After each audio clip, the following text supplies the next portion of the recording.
Welcome everybody to our study group.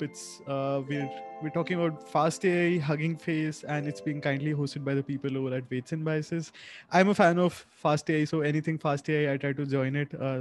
That's probably my only contribution, and I'll just introduce Wade, and that's my main contribution. But we'll be talking about the course. So Hugging Face, for those of you who don't know, Hugging Face has recently put out a course, and we're trying to talk about we're covering that course. The study group will go through it, as well as we'll teach you how to integrate Hugging Face with fast AI, and Wade and a few more people will be talking about it. Someone mentioned we're the Avengers. So guys, I'm calling dibs on Iron Man. You all can pick your favorite. I'm just kidding, but this group will be hosted by all of us. Wade will be leading today's call. Morgan, Zach, and Aman. If you don't know these guys, they're really the leaders of Fast AI, if I may, the community leaders, and they've been doing amazing contribution. My only contribution will be I'll keep fighting for chai, and I'll try to help Wade with the questions today. So here's the rough agenda. We'll roughly go through one chapter every week. When I say chapter, I just mentioned the Hugging Face course. We'll roughly try to cover one chapter. If not, that's fine. We'll get around to it. And also learn how to integrate fast AI with it. If you feel that you are new to these and if you feel intimidated, I'm a beginner intermediate across both of them.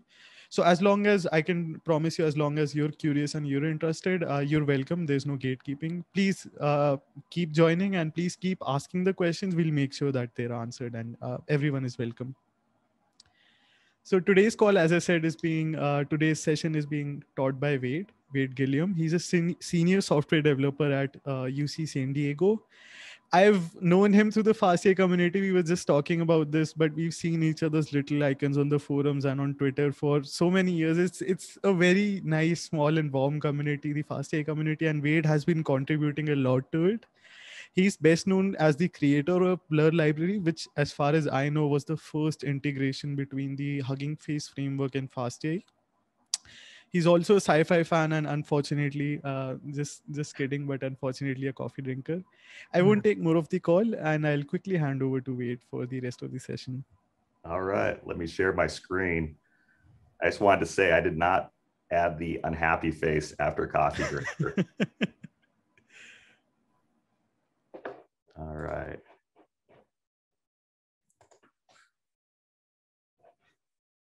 Oops. Does everybody see my mouse cursor moving? Yeah, I can see it.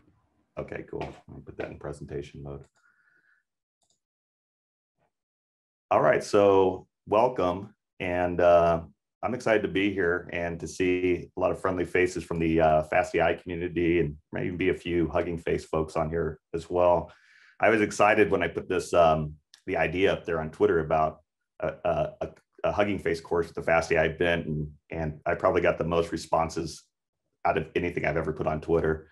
And in addition to myself, I'm glad to also be joined by the Avengers. I don't think I could be Captain America because I haven't really been lifting the weight, so that's probably Zach, but hopefully I can at least be Thor, or at worst, the Hulk. So there's a lot of people on this call, so if you have questions as we go through the material today, just feel free to put them on there. I'm going to stop periodically. Sanyam's going to be answering questions, as well as hopefully other folks, and if there's any outstanding questions, we'll answer them as we hit every individual section. And also thanks to the folks at Weights and Biases, Andrea and Morgan, who I also know from the fast.ai community. I appreciate you all handling all the logistics and whatnot. So let's begin. So this week we'll start by looking at section 0 and 1, and section 0 is pretty simple. That's the setup. And really our goal here is to make sure that you can go through and run the examples in Colab. And then the section 1 is probably going to be the least fast AI-ish part of the study group, since it's kind of just covering the basics of how the transformer architecture works and what type of NLP tasks it's suited for and how they work. And so we're going to look at their high-level API, which is the pipeline API. And we'll see how we can actually just start using models in Hugging Face within a few lines of code with raw text to get predictions for a variety of tasks. And then next week, we'll actually spend some time looking at Blur's high-level API. And I cross it out because it's actually more for training than just inference, whereas the pipeline API, we're just looking at inference. So we're looking at pre-trained models that, or not pre-trained models, but models that folks have put on the Model Hub or Hugging Face has put up there, or models that you've trained, how you can use the pipeline API to do inference on that. And then we'll also have some resources and homework. The homework is optional, but I hope you'll be excited to do it anyways. I guarantee if you do the homework, it will help you understand so much more about how all the transformers work. And there's a lot of them. So when you go to the Hugging Face documentation, you've probably seen it used to be like maybe 10 transformer architectures. Now I don't even know how many are on there. It's like 50 or it's just like an endless list you scroll through. And understanding the transformer architecture, the core architecture that all these things were based on will help you know which ones to at least narrow your choices down depending on your task and how things work. So we'll look at some homework there and hopefully everybody will do it. First off, some resources. If you're here, you've obviously found resource number one, but if you want to share that with folks who may want to join in over the next 4 weeks, that's the link to the registration page for the study group. We also have a study group Discord that's hosted by Fast.ai, and so the link's here. In addition, I will share my slide deck, so don't feel the need to write all this stuff down real quickly. This will be shared, and folks will be able to have these links at their disposal. Next, we have Fast.ai resources. And so I think people in the study group are at a variety of levels. Some have been doing Fast.ai for far too long, like myself, ever since it was taught in Theano, believe it or not. And others are new to the course and are maybe doing the reading study group with Aman in the Wayde Spice's Fast Books reading and study group. But these are some really great resources. It's first the course, and it's free, it's online, absolutely the best deep learning course. If you want to get involved and learn how to actually apply deep learning and how it works and how to build models, how to put them in production, I think the Fast.ai course is the best. And also a tremendous community. And a testament to that are a lot of the folks that are on this call. Most of them, probably all of them, except for Sanyam, because of the coffee comment, are probably smarter than me. And so a lot of great folks on here who have become exceptional machine learning and deep learning practitioners through the course over the last few years. Second is the Walk with Fast.ai course that Zach has up there, and that's all free as well. And that's a great compendium to the course, and it answers a lot of questions and expands on some ideas that come up in the course but aren't necessarily covered in there. So that's a great resource as well. And then, of course, the Fast Book and the Fast Book reading group. So you can get this book online. You can purchase the hard copy, or Jeremy and Sylvan have made it available for free via Jupyter Notebooks. And if you just do a Google search, you should be able to find that. And then, of course, there's the Fast Book reading group. And I participated, I've been on there a few times just watching and observing, and that's actually a great resource. Aman does a really great job of going through all the chapters, and I think his goal is to go through the entire book. So check that out. In terms of Fast.ai and Hugging Face libraries, if there's more, let us know and we'll add those. But these are the three that I'm familiar with. The first is Adapt NLP, and that's by Novetta, and that's what Zach Mueller is heading up. And then really, I think it really wasn't me that started with Blur. It's the Fast Hugs by Morgan. He was like the first one that I think put Fast Hugs up there. Great name, by the way. And I think Ardo now is heading that up. But Fast Hugs is kind of like, at least for me, was my initial inspiration for like, oh yeah, we can actually do something with Fast.ai, and not just with sequence classification, which is where I think Fast Hugs was focused on initially, but actually start applying it to the other NLP tasks So summarization, translation, everything. And so third is Blur. That's the library I created. I'm still working on it. I think it's like a version 0.26 or something. I don't even know. But speaking for myself, I would love to get more people involved. So check it out. There's documentation, the code's there. You can email me. I would love to get people involved in helping build this out. And that would be a great way to also develop your understanding and learning of how transformers work and how fastai works.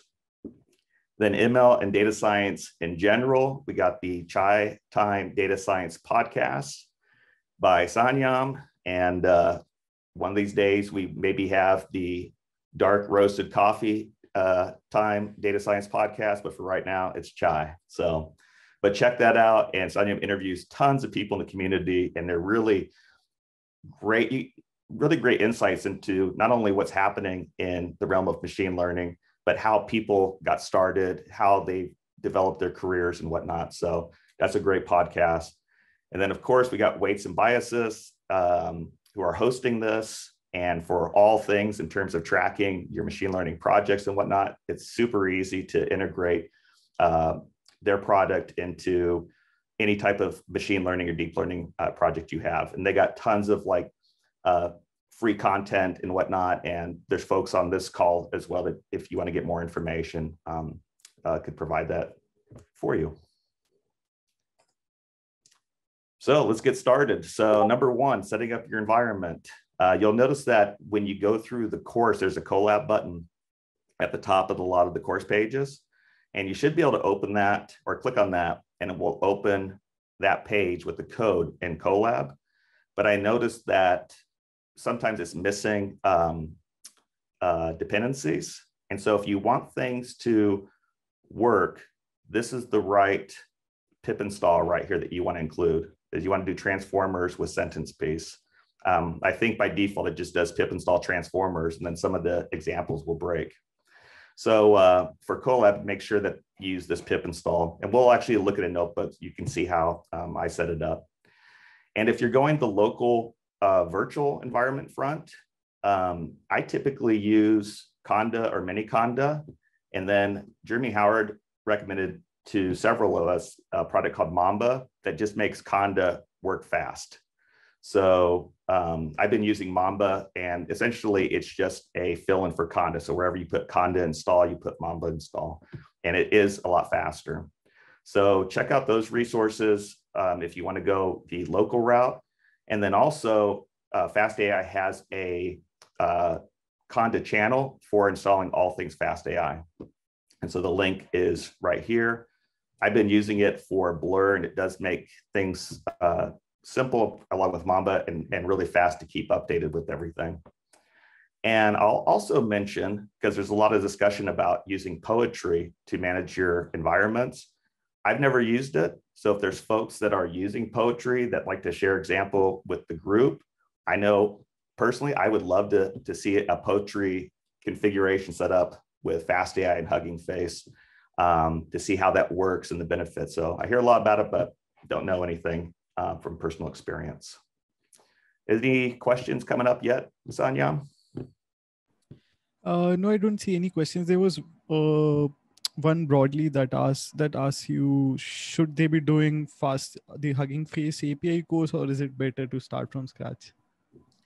The Hugging Face course, or Hugging Face course, or just learn from scratch? I think that's the question. I think the Hugging Face course is worth doing, and maybe even for this, because especially as we get into week 3, we're going to be looking at more fast.ai code. So we're going to deviate from the course content. So I think it's actually good if folks can do the course during the week, at least watch the videos and do a cursory reading so that they have the background for what we're going to be covering in the study group. Yep, no other questions. That's it.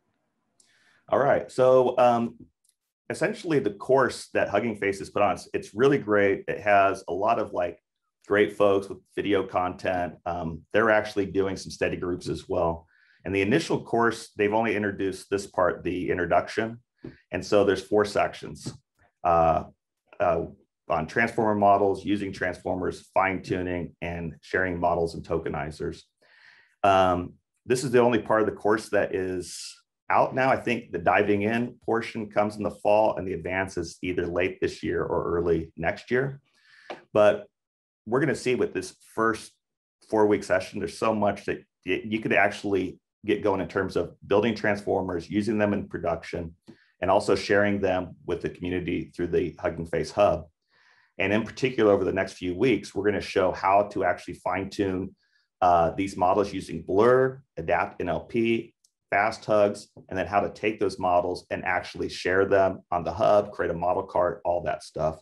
So I'm hoping by week 4, a lot of folks are training models and sharing them on the hub and contributing to the community. It should be pretty straightforward. All right, so the first section is we got natural language processing. Essentially, NLP is a field of linguistics and machine learning focused on understanding everything related to human language. And this is really a tough problem in terms of machine learning because ML models only understand numbers. So how do we use numbers to create some type of system that can understand sentiment or toxicity or summarize or answer questions? And so it's a really tough area in machine learning. And some of the common tasks that we'll be going through over the next 4 weeks are sequence classification tasks.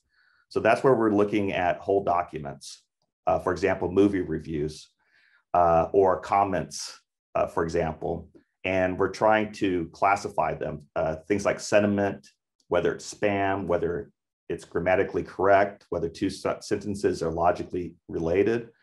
And we're also talking about multi-label classification problems. So on Kaggle, there's a jigsaw toxicity challenge where there's, I think, 7 or 8 levels of toxicity. And you want to predict for every document whether it actually has none, 1, or more of those labels associated or should be associated with it. Another task that's common is token classification. And here we're talking about things like named entity recognition, where we got a text document and we want to find where all the people's names mentioned, where are all the geographical locations mentioned, where are organizations mentioned. We want to identify those entities. So we're looking there to identify and classify tokens. Also, we have text generation, which is you complete you have a prompt you start out with, and then it generates a bunch of text that sometimes makes sense and sometimes doesn't. And a great example of this is the new GitHub Autopilot, which is actually doing this for code. And it's like scary how good it is. Really impressive stuff. And so that's looking there at text generation. And then another one that we'll also look at is extractive question and answering. And essentially what you do is you feed the model a context, like an article and a question that article has somewhere in there, the actual answer. And you want the model to provide that segment of text in the article or context that is the correct answer. So these are really kind of common tasks, and deep learning is where the state of the art is. And there's a lot you can just accomplish in terms of these things using the transformer or the transformers library from Hugging Face. So the transformers library provides functionality to create and use these shared models. The model hub contains thousands of pre-trained models that folks can download and use. We'll take a look at that. It's got all kinds of filters. You can filter by task, by language, etc. And then right now, we'll take a look at the pipeline API. And essentially, the pipeline API connects a model with the necessary pre-processing and post-processing steps, allowing us to directly input any text and get an intelligible answer. And so what the pipeline does is it's going to take the raw text, it's going to do a process of tokenization that actually includes tokenization, which is splitting the text into individual words, and numericalization, which is for each of those words, it has a vocab, which is essentially a lookup list. So it will convert every one of those words to a ID in that vocab list. And that is the numerical representation that we start with to feed the text into our models. And we'll look at how that works. Then it runs it through the those post-processed inputs into the model. And then afterwards, we get predictions. It cleans those up so that they actually look understandable to us humans. So we'll take a look at how that works right now. And hopefully this is big enough for folks. If not, let me know. I can make my screen bigger. So in terms of installing in Colab, if you put this little -QQ, you won't get that all that output that usually just clutters your screen. So here I'm actually installing both the transformers library with sentence piece and also the datasets library. And then I'm going to import the transformers pipeline. And we were talking a moment ago about tokenization. So I wanted to just go over that real briefly, what that looks like. So in the first example up here, I'm going to use the BERT tokenizer. And I just wanted to show you that if you print out the type, I see BERT tokenizer, right? And if I print tokenizer, you can actually see there's some really helpful information that Hugging Face has when you look at the string representation of that object, such as the vocab, which is how many tokens are in there, the max length, etc. But the recommended way to actually build Hugging Face objects, including the tokenizer, is by using these auto models. So there's auto tokenizer, there's auto config, then there's auto model for task, and that's what they recommend. And it will automatically infer the correct objects based on the model name or path that you type in here. So you can see this code right here is essentially the same, except I'm using auto tokenizer, and it knows to create a BERT tokenizer, and you can see it's the same information as before. So when you're working with Hugging Face, you typically want to use these auto tokenizer, auto config, auto model for when building your Hugging Face objects. So as I said, when the tokenizer runs on raw text, it actually is doing more than tokenization. It's also doing numericalization, which is converting each of the tokens to an ID that can be looked up in a vocab. And so here I am tokenizing this text. And if we look at the type of inputs, it's a type batch encoding. We can convert that to a dictionary by calling .data. And if we look at it, we can see that it's giving us a dictionary of a couple things. So first are the input IDs. So these are the actual indices into the vocab for the tokens. In the case of BERT, it's also giving us token type IDs. And that is because BERT was trained on a next sentence prediction task. So you had two sentences come in, and the token type IDs would be 0 for the first sentence tokens and then 1 for the second sentence tokens. So it's a way to for the model to know, to be able to differentiate between the two sentences. And then we'll talk about this a little bit more, but there's an attention mask. And this is the key capability of the transformer architecture, is the ability to, as it learns to represent each token, to look at other tokens to help it learn that representation. And the attention mask is essentially a way, if it's 1, to saying, yes, pay attention to those tokens. If there's a 0, let's say there's a 0 right here, essentially it says, don't pay attention to token 0 when you're trying to figure out how to represent these other tokens. Ignore that one. And if we look at that vocab that I was just talking about, here's what it looks like. I just picked out the first 5 tokens. So there's the token, there's the ID. So if hey was up here, we would actually see token 16164 in the input IDs right there. And once with those IDs, we can actually decode them. And you can see that a couple of other special tokens have been added to the text by the BERT tokenizer. There's a class token and a set token. And these are used by the model, right? And if you want to look in, and so when you actually decode the input IDs, it's going to include those special tokens. And these will vary depending on what architecture you're actually using. And we can also look at the actual tokens that that the IDs represent.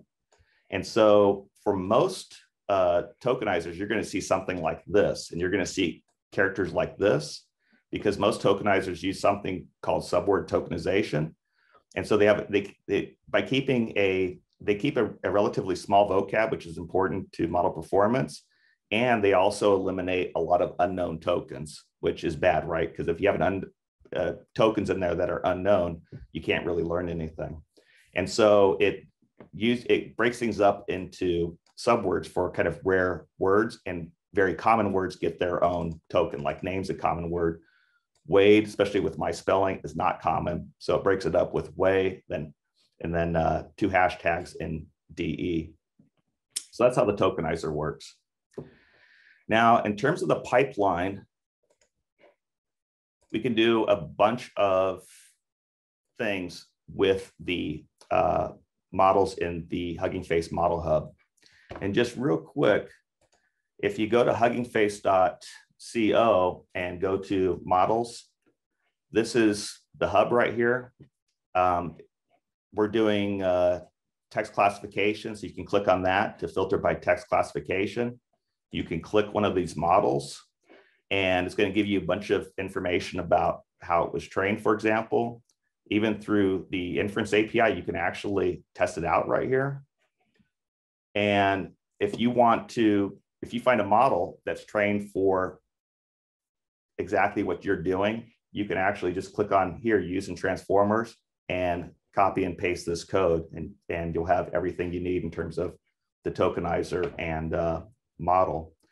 And probably the biggest thing to keep in mind is that when you're using the pipeline, these things aren't fine-tuned on your particular tasks. So if you're using a model that's predicting 2 labels for sentiment, maybe positive or negative, and you're trying to train that on the toxicity, a multi-label problem, those models aren't going to work with the pipeline.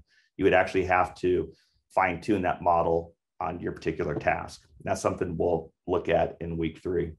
But you can see it's pretty easy to actually just put the task, the raw text, and get results for it. And then if you're interested, you can also look at, what is the model being used here. So you can see we just put sentiment analysis, right? If we look at the classifier.model name or path, we can actually see that the architecture or the checkpoint being used is the distilled BERT base uncase fine-tuned SST2 English architecture. And so if you're curious of what's being used. And as a side note, these distilled versions of BERT or Roberta are simply smaller versions of the original architecture. So they're faster, and they only suffer minimal performance reduction. So depending on your constraints, like GPU or time constraints, these might be a really good option for experimentation. You might want to look at the distilled versions of BERT or Roberta or whatever. And then also through the course, you learn that you can also say, yeah, I want this task, but let's say there's a specific model you want to use. So like here, let's say I want to use this German sentiment BERT model that this user right here created. And you can go ahead and run that.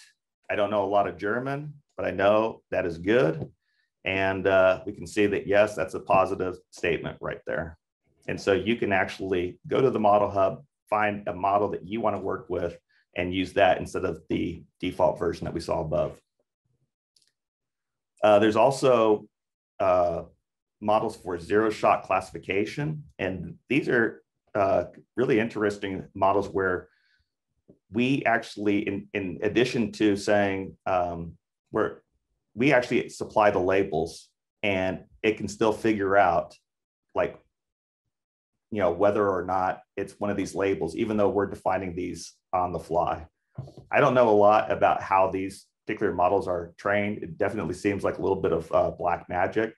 But as an example, we can pass in some text and tell it, hey, these are the labels we're interested in. And it will try to infer whether this is about education, politics, and or business. And you can see here's our labels and here's our scores. It got it right and classified this as being education. And then again, using that .model.name path, we can actually see what model Hugging Face is defaulting to for the pipeline API. And then always fun is the text generation. And so this is where you're going to supply a prompt, and then it's going to generate text for you. It's going to continue. So here we start with, in this course, we will teach you how to, and we see we will teach you how to get started using Docker as a tool to manage and whatever. Obviously, this is wrong. That's one of the dangers with text generation, but it is kind of interesting to see, what it actually produces. So you have that pipeline available to you as well. And also there's a variety. You can see, like, I'm not passing anything in here in terms of controlling the text generation, but there's a bunch of parameters you can pass into that. And so you can see here, we're doing text generation. We're using the distilled version of GPT-2. And I'm passing in a max length and also saying, hey, give me the 2 most likely predictions. And for a really good understanding of those particular parameters, make sure you check out this article from Hugging Face on how to generate. They go over all the different parameters, how they work, when you might want to use one over the other. So check that out, because there's a lot more to text generation than it may seem on the surface. And then of course we got language modeling. So for like mass language modeling, we're saying predict, but basically it's like a fill in the blank type of thing. And so here I'm returning a couple examples right here. So all about blank models, about mathematical models, computational models, and it gives you the score of, here I'm looking at the top 2. And then we also have, I mentioned text classification, and this is covered in the course. But if you pass in grouped entities, remember when we saw the tokenization of my name, it had WAY was one token, and then #DE was another token. And when we do named entity recognition, we'd rather it just say Wayde is a person's name, not Way and and DE is a person's name. And grouped entities takes those subtokens and puts them back together. So it reconstructs the original full word. And so you can see, like, it's predicted using this model that Sylvan is a person's name, Hugging Face is an organization, and Brooklyn is a location. If you want to see what group entities equals false does, this is actually just how a lot of times I code and learn things. I just change the values and see what happens. You can see that Sylvan's name is actually broken up into S, #YL,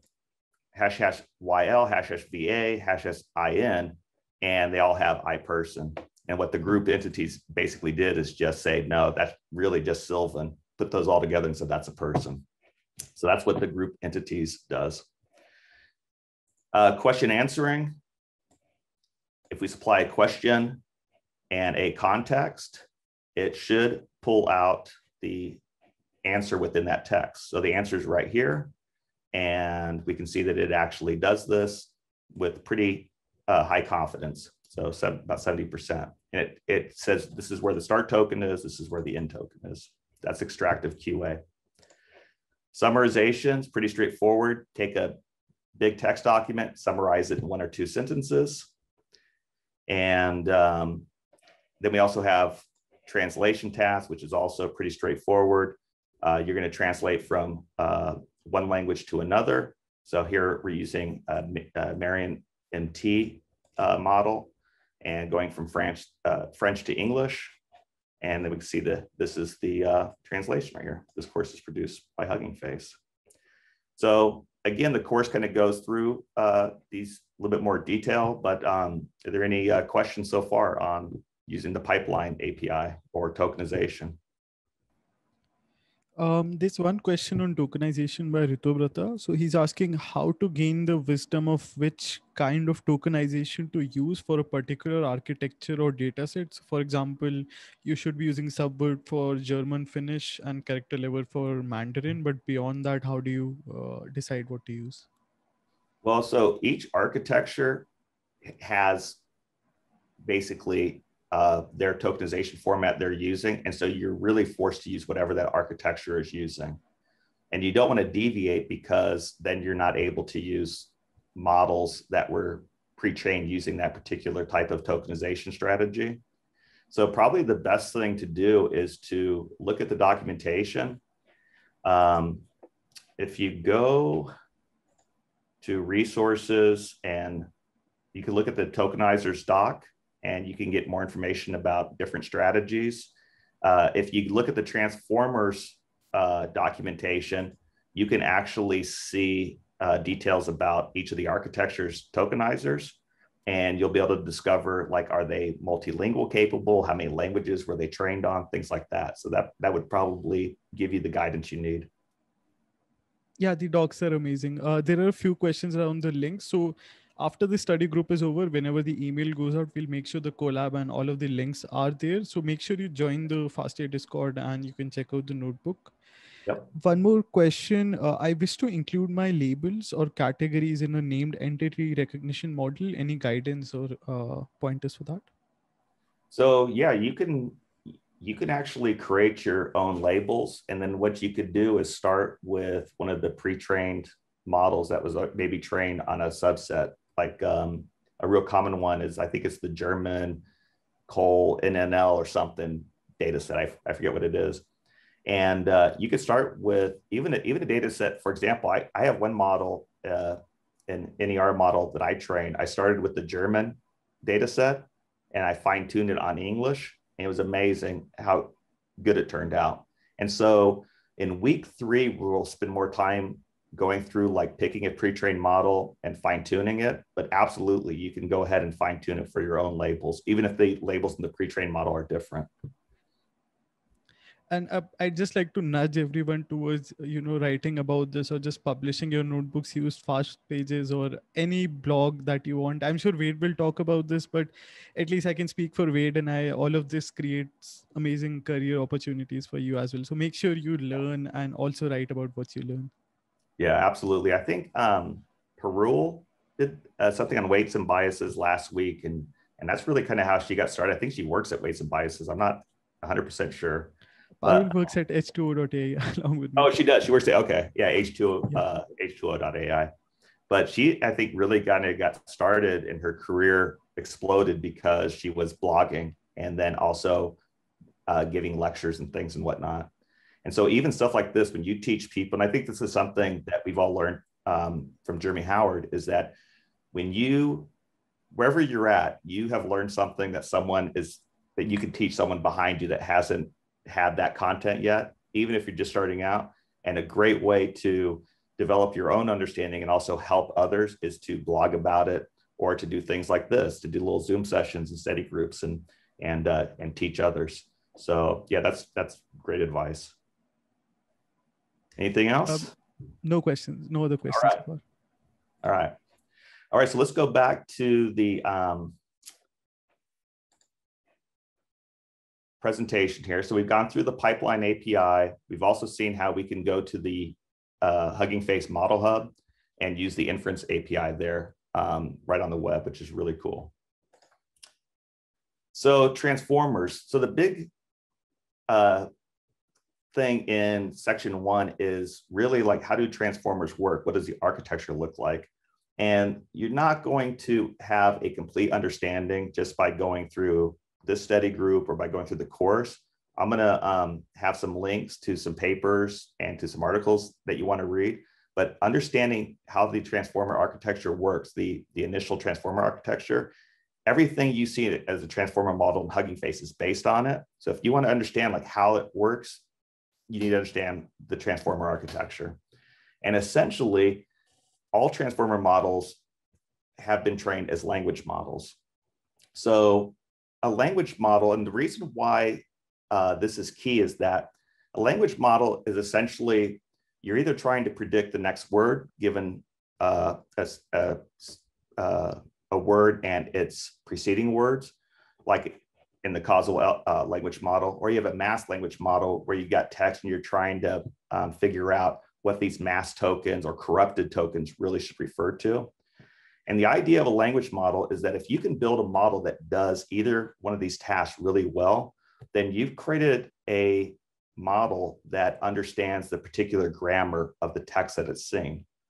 And a model that has a good understanding of the text is a model that you can then apply to downstream tasks related to that text. So it's figuring out sentiment or figuring out entities or figuring out answers in there. And so that's why language modeling is so critical.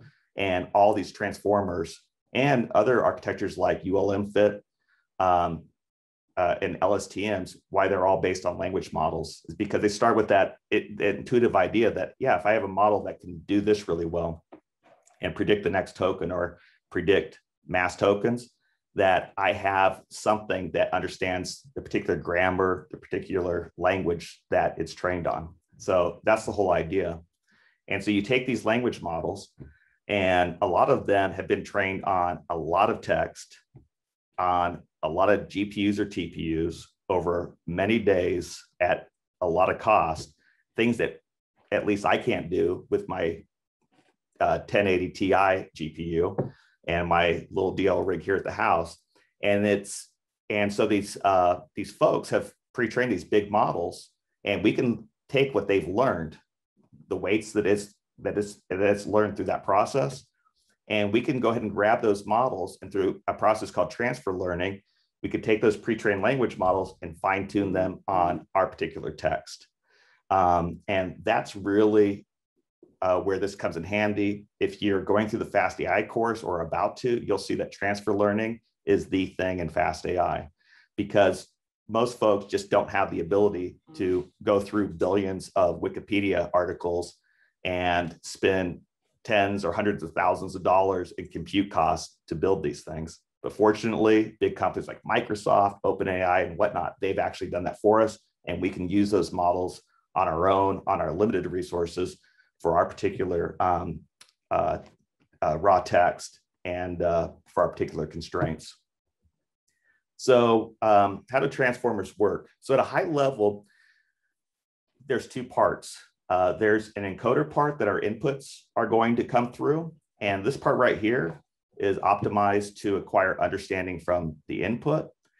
And then there is this, and also it converts text to numerical representations. So essentially, each token is going to get an embedding, which is a higher dimensional numerical representation that's going to be learned. So we're going to learn a high dimensional representation for every single token.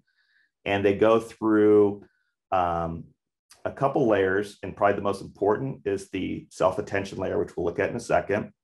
And what it outputs is a high level representation of those inputs. Then what it does, and remember that the transformer architecture was originally built to handle translation.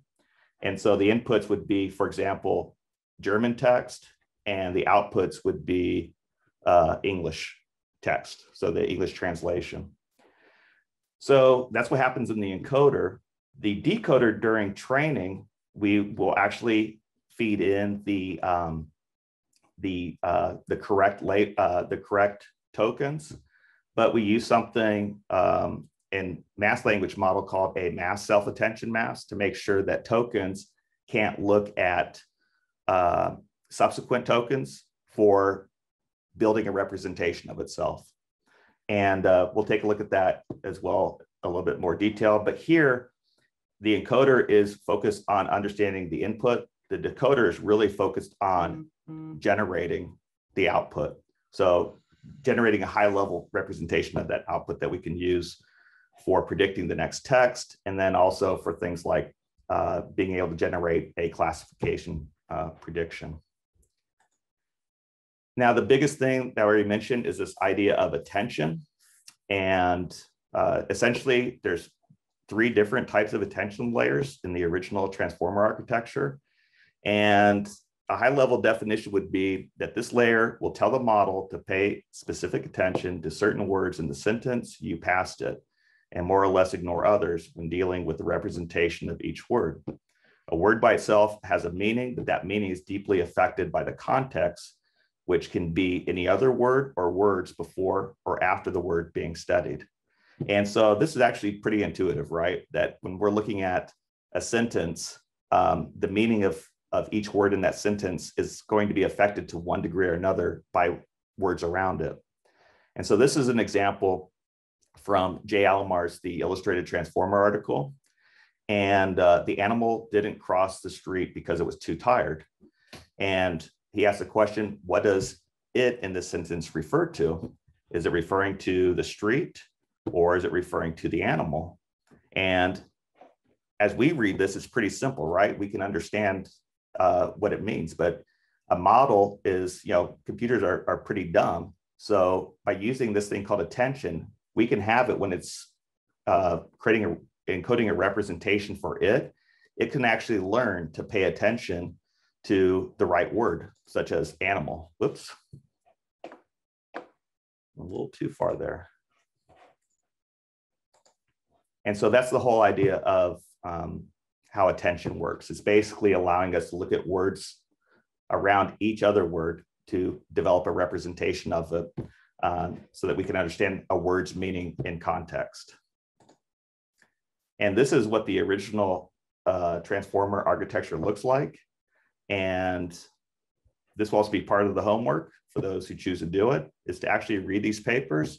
You might be intimidated and think, oh, I'm not going to be able to understand any of this. I guarantee it, you will be able to understand. The attention is all you need. And I've read it probably several times. I still go back and look at it because it's really informative about not just the transformer architecture, but how to apply it to different tasks. So this will also be included in the slide deck that we send out to everybody.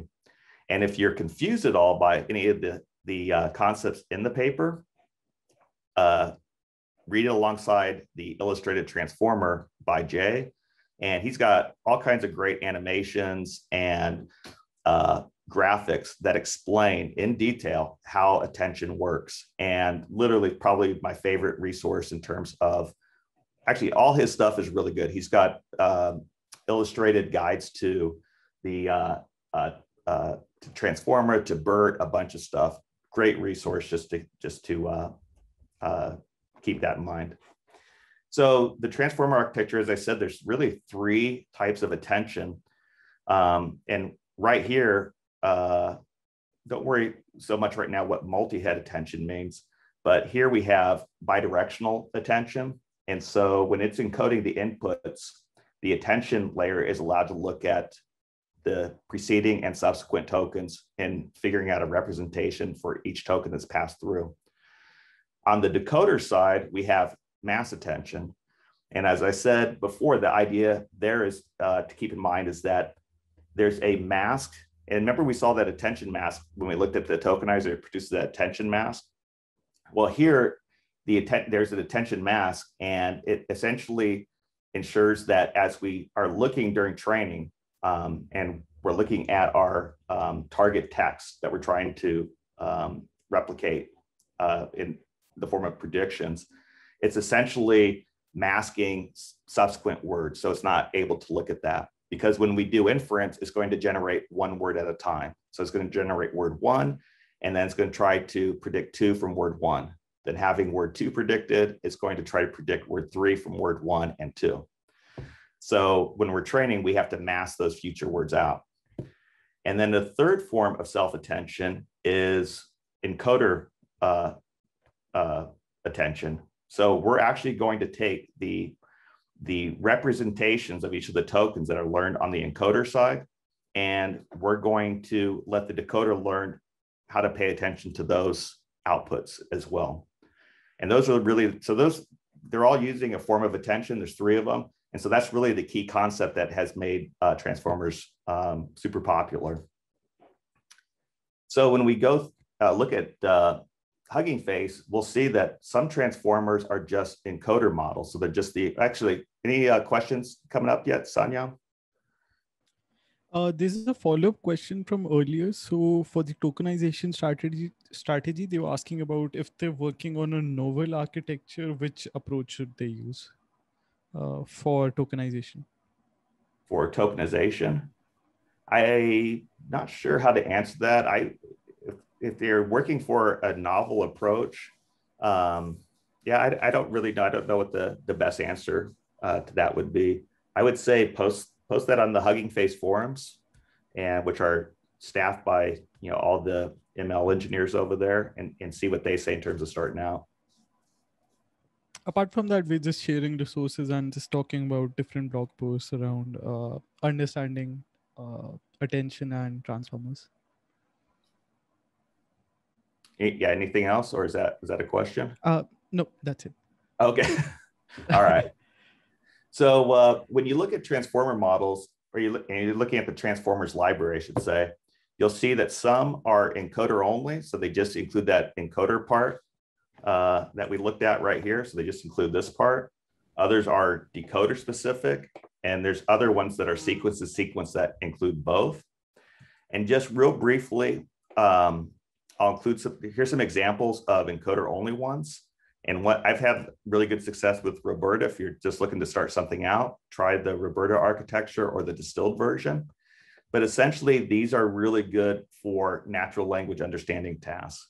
So if your task is sequence classification, token classification, extractive QA, a mass language model, and you're looking to narrow down your options, think about starting with an encoder model and seeing how that works.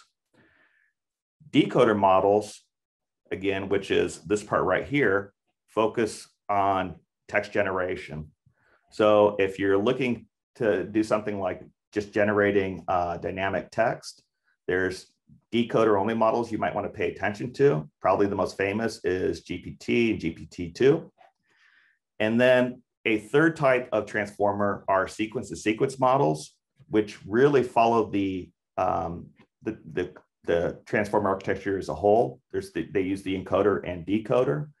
And these are good where you have tasks where the input length is independent of the output length.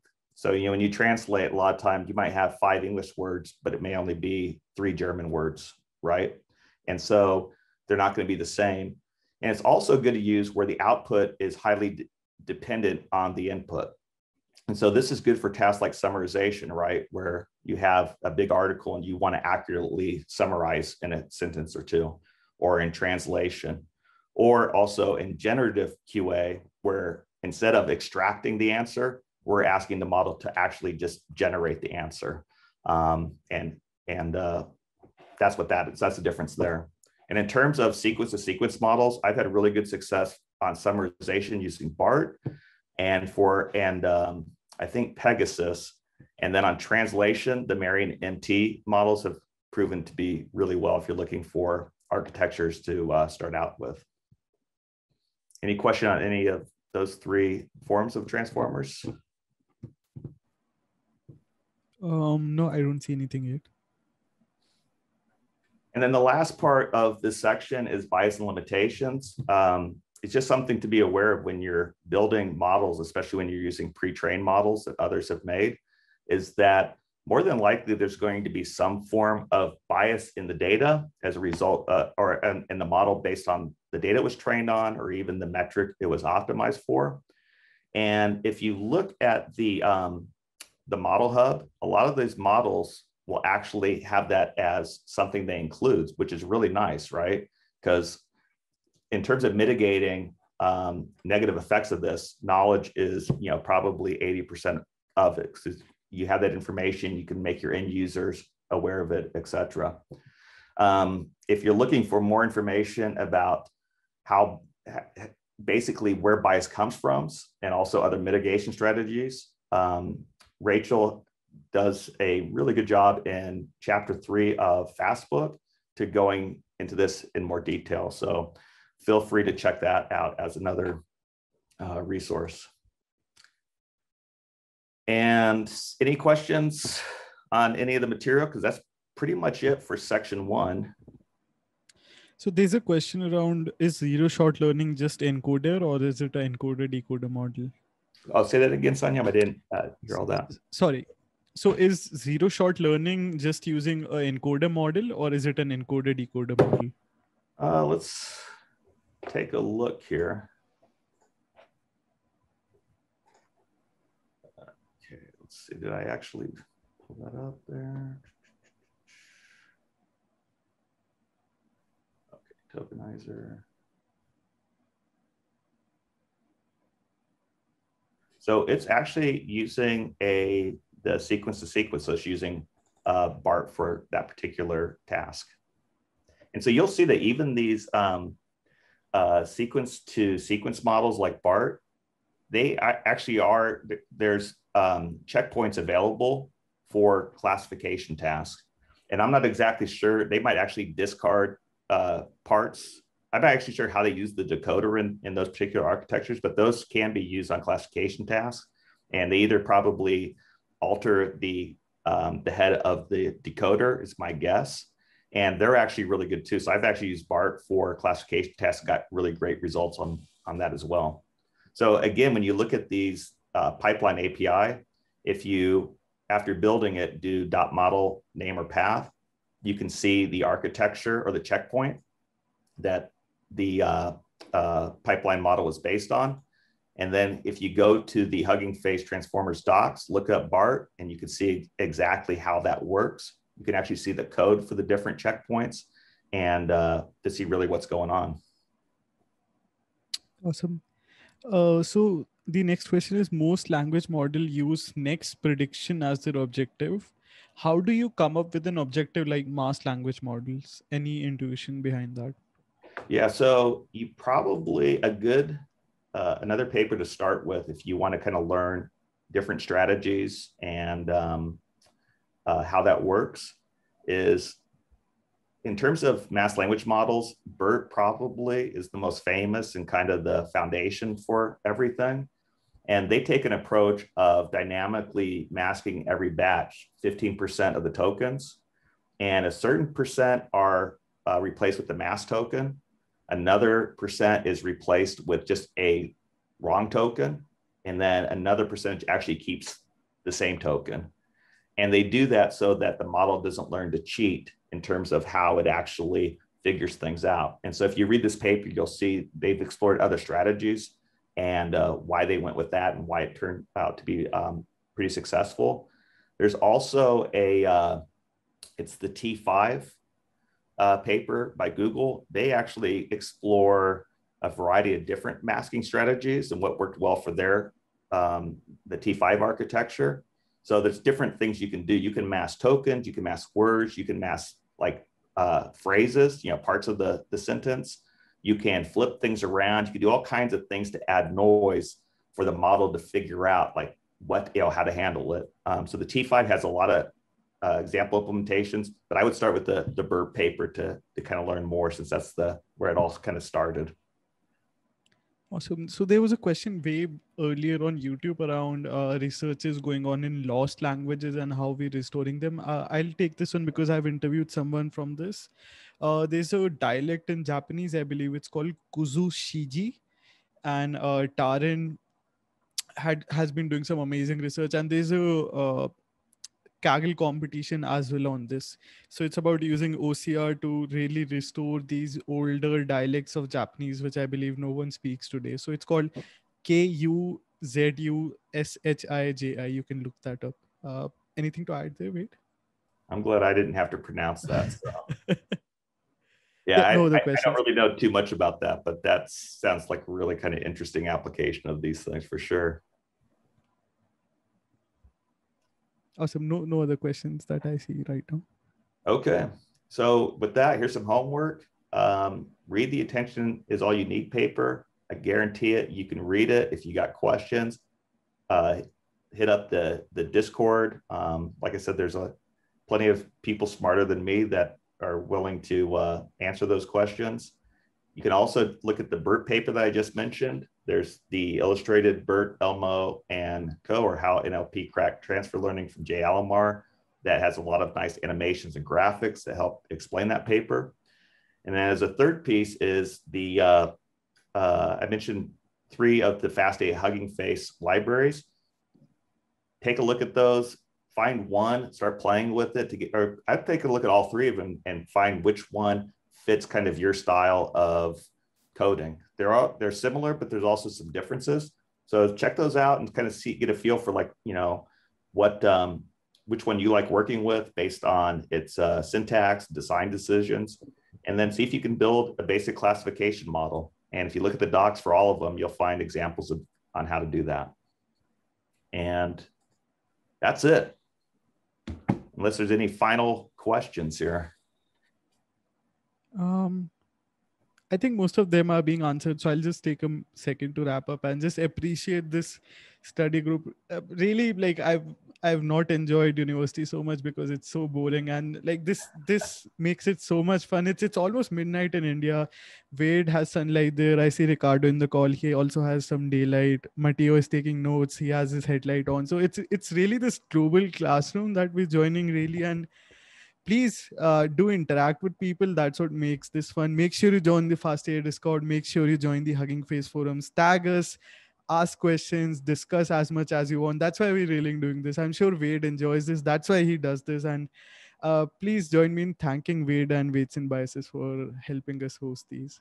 Yeah, thank you everybody for coming. Yeah, it's really a lot of fun for me. Like I definitely, my passion is learning, and there's no way to develop your understanding of things, more so than teaching and things like this. And I appreciate Sanyam, you handling all the chat and logistics, so I could just focus on the easy stuff. And I appreciate everybody for coming, regardless of time zone. And yeah, thank you. Awesome. Thanks, everyone. We'll see you next week at the same time.